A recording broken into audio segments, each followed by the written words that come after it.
Joining us now to talk more about this is NewsNation chief Washington anchor Leland Vittert and Law and Crime Network host and NewsNation legal contributor Jesse Weber. Jesse, I'd like to start with the legal part of this whole thing. Disney says in its lawsuit, quote, "In America, the government cannot punish you for speaking your mind." Do they have a case? I think they have a really strong case. You don't want to mess with the mouse. Look, I read this complaint. They raise a number of compelling constitutional arguments. I'll raise the First Amendment. Their basic argument is you are chilling the corporation's free speech rights, which corporations do have that right. And I think their main argument throughout everything that they say is there's no legitimate state interest. Out of all the time to go after Disney and take away their special district tax status, why now? If it's really because of the way their response was to the Don't Say Gay bill, then it seems to me legally Governor DeSantis is going to have a hard time pushing this through and keeping this straight. Well, it clearly is. I mean, it all happened right after the former CEO, Bob Chapek, criticized the bill. He's going to defend it and say maybe it's not about that, but their better argument is going to say, well, remember, Disney's saying we came up with an agreement with the prior board, and DeSantis is saying we had no notice of that agreement. If we had notice of it, maybe we would have stepped in. The only problem with that, it was a public hearing. So again, DeSantis seems a little bit being disingenuous. Yeah, well, DeSantis' spokesperson said today, quote, "We are unaware of any right that a company can operate its own government or maintain special privileges."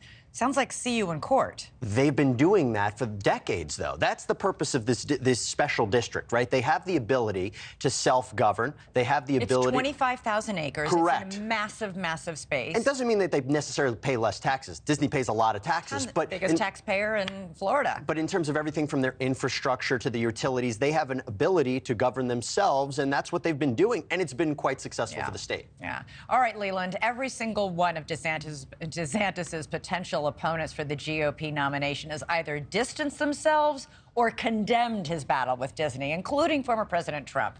Is this going to hurt him or help him? That's why we have elections, right? It is to figure this out.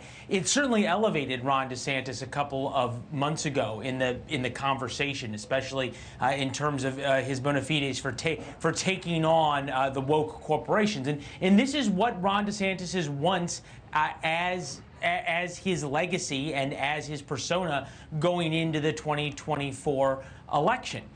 Now, will it help him? Will it hurt him? That's really for the voters to decide. And I think it's interesting when we put up the polling, and I saw you did with the Reuters polling about some Republicans think this is a good for him or bad for him, whatever, is that it's very, very particular in how you ask the question specifically in terms of this. The joke that I had heard today among Republican sources that I've talked to is that Disney might need to fill out an in-kind contribution form with the Federal Election Commission for doing this. Oh, I don't think so. Really? I mean, come on.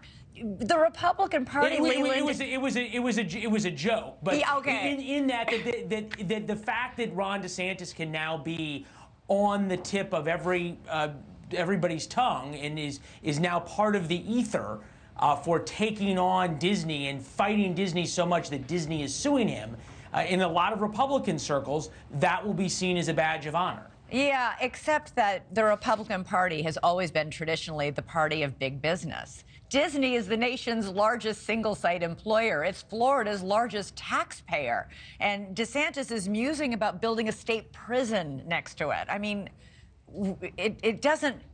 Does this make sense? The state prison thing, I think everybody thought didn't really make sense because it seemed as though he was trying to go almost Trumpian, but not quite all the way there. A Trump version of that would have been, I am building a state prison. DeSantis just kind of joked about it, which didn't really work out very well. Look, you make a great point in terms of Republicans being pro-business. The Republican Party of today is very different than the Republican Party of, say, George W. Bush. All right. Well, Leland Vittert, I'm sure we'll hear a lot more about it. Jesse Weber, thanks for weighing in on the legalities. You think it's a strong suit, so I do. We'll see what happens in court. Thank you for watching. Go to newsnationnow.com to find NewsNation on your television provider. And don't forget to click the red subscribe button below to get more of NewsNation's fact-driven, unbiased coverage.